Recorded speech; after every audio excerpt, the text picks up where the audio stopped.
أعوذ بالله من الشيطان الرجيم بسم الله الرحمن الرحيم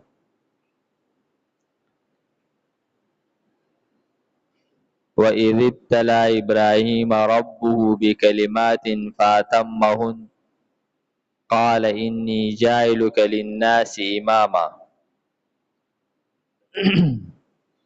د دې آیت مبارکه نه هغه دویمه حصہ شروع کیږي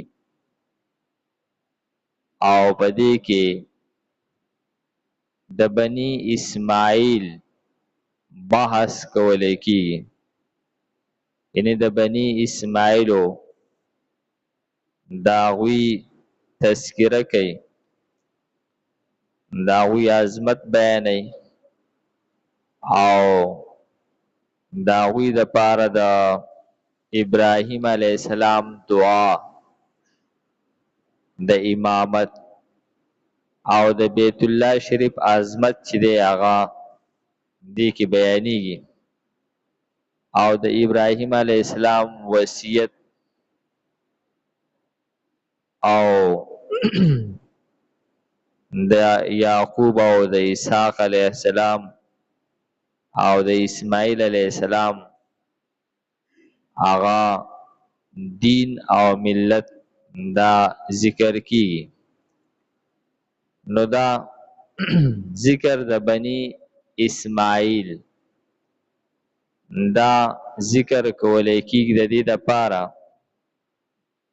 چې د مکی کم خلکو نو هغوی چونکې پای کې قریش دا د اسماعیل علیه السلام په الواد کې وو، دوی به ځان ته هغه د ابراهیم علیه السلام الواد وی بنی اسماعیل.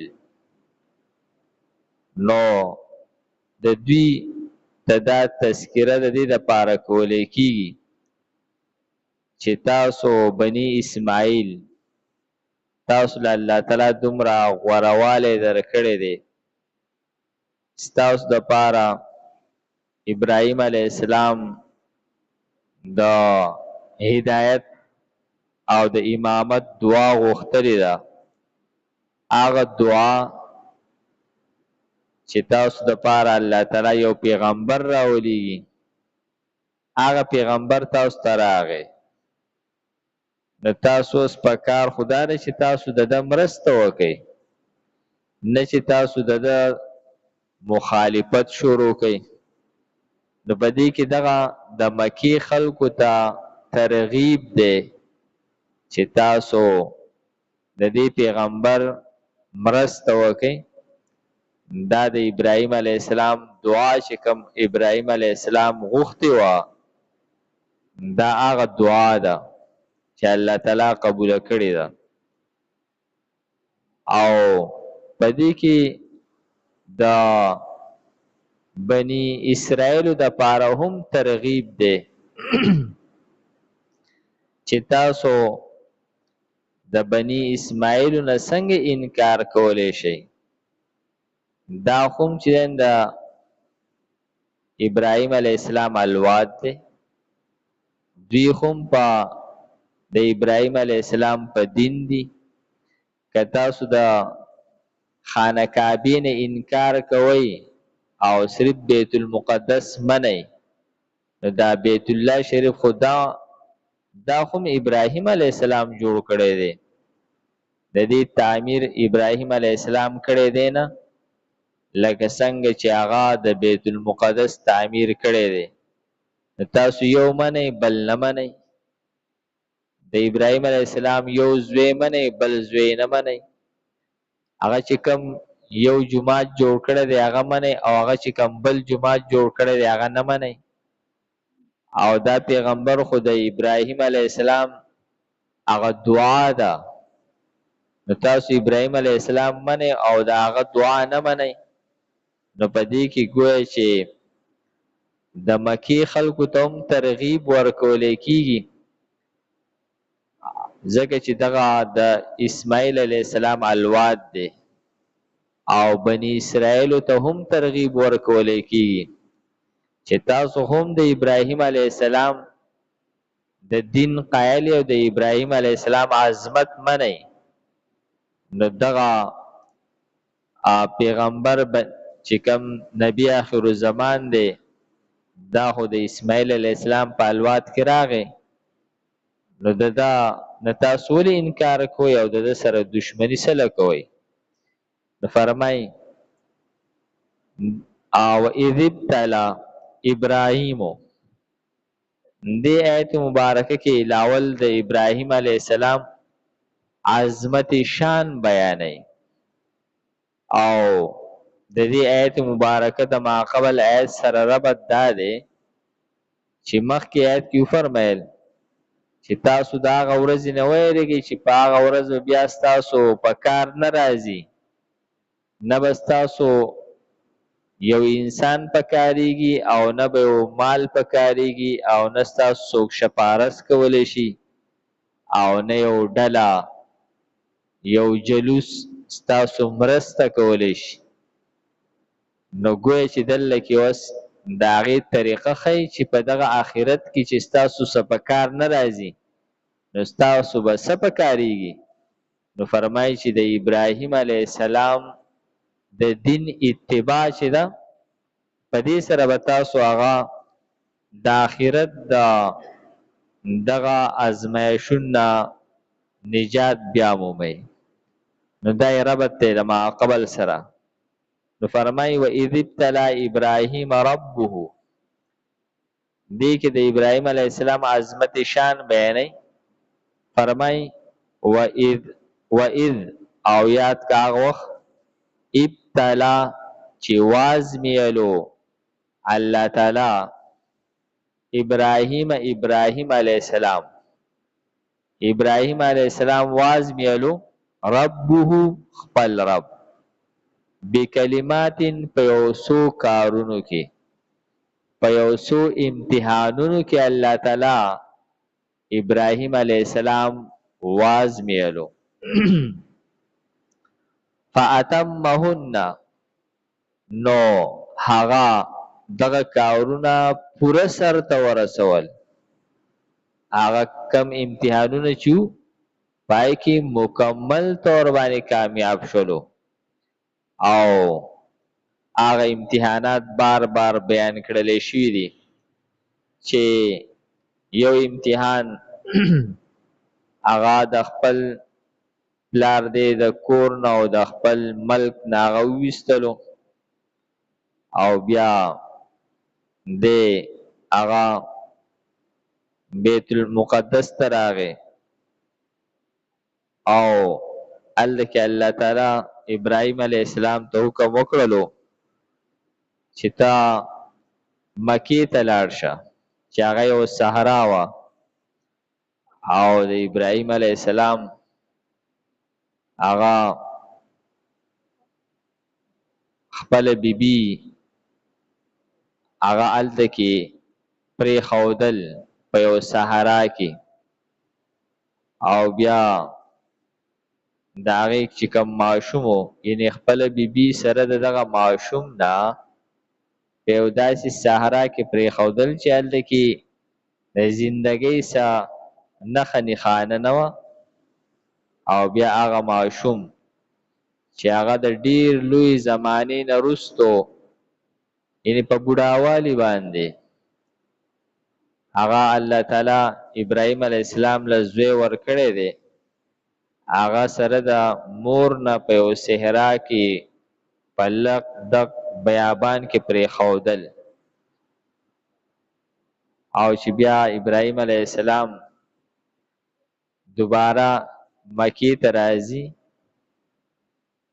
او په دغه موقع باندې اسماعیل علیه السلام د ګرځېدلو قابل دی، نو هغه ته حکم کیږي چې ته اوس خپل زوی ذبح کا.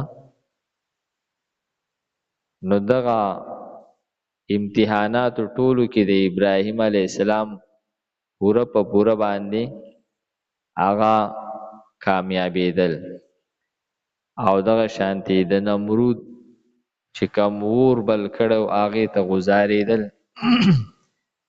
دا داسې امتحانونه چې په دې ټولو کې ابراهیم علیه السلام هغه پاس شولو. امتحان چې دا عام طور د دې لپاره کولی کېږي چې د یو انسان صلاحیتونه چې دي دا خلکو ته وښولی شي. یعنې یو کلاس کې ماشومان سبق وایي لیکن بیا د کال په آخر کې امتحان وشي چې په دې کې پته ولګي چې کم ماشوم څومره قابل دی او کم ماشوم څومره کمزوری دی. د امتحان نه پس ټولو ته پته ولګي چې په دې کې اول نمبر څوک راغی، دویم نمبر څوک پکې پیل شو. نو په امتحان سره د انسان صلاحیتونه ښکاره شي. نو الله تعالی د ابراهیم علیه السلام هغه عظمت چې دی پوره دنیا ته وښولو چې هغه په دغه امتحانونو کې مکمل طور باندې کامیاب شولو. نو فرمای فاتمهن، نو پوره کامیاب شو ابراهیم علیه السلام په دغه امتحانونو کې.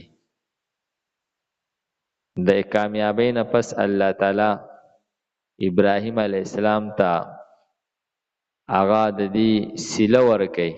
نو فرمای قال وی الله تعالی انی یقینا زه چې یم جاعلک ګرځونکی یم تا لره للناس د خلکو دپاره امامن پیشوا. ته زه تا د ټولو خلکو دپاره پیشوا جوړو.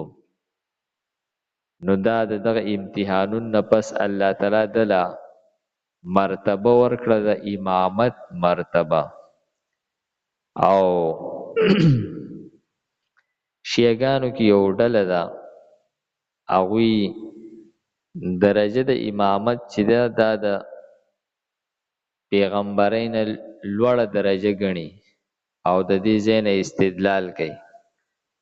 نو فرمایي چې الله تعالی وفرمیل زه تا د خلکو دپاره پیشوا جوړوم.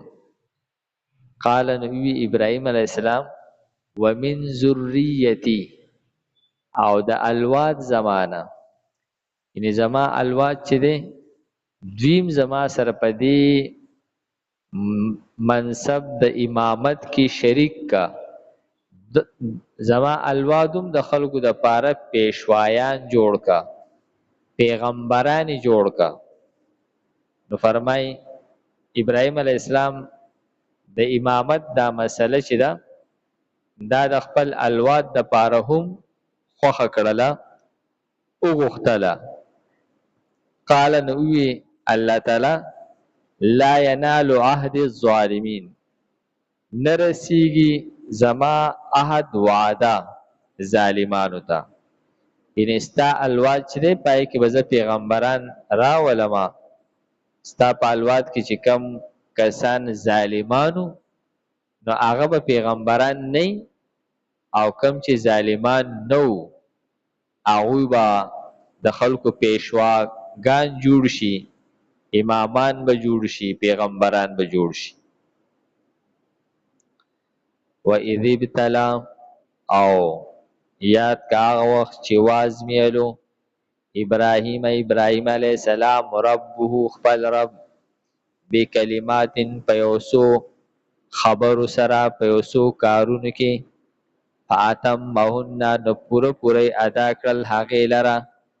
قال نو وی الله تعالی انی یقینا زه چې یم جاعلک ګرځونکی یم تا لره للناس د خلکو دپاره اماما پیشوا. قال نو وی الله تعالی نو وی ابراهیم علیه السلام ومن ذریتی، او وګرځوه د الواد زمانه پیشوایان امامان. قال وی الله تعالی لا ینال عهد الظالمین، نه شاملیږي نه رسیږي زما عهد ظالمانو ته. अल्हम्दुलिल्लाहि रब्बिल आलमीन वल आक़िबतु लिल-मुत्तक़ीन वस्सलातु वस्सलामु अला खैरि खल्क़ि मुहम्मदिन व आलिहि व अस्हाबिहि अजमईन।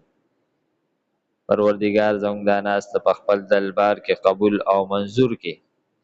پروردگارا د دې ناستې د برکته مونږ ته د قرآن پاک سمجبوج را نصیب کې، د مرګ نه مخکې مونږ ته په دې باندې کامل عمل نصیب کې. وصلی الله تعالی علی خیر خلقه محمد و آله و اصحابه اجمعین برحمتک یا ارحم الراحمین.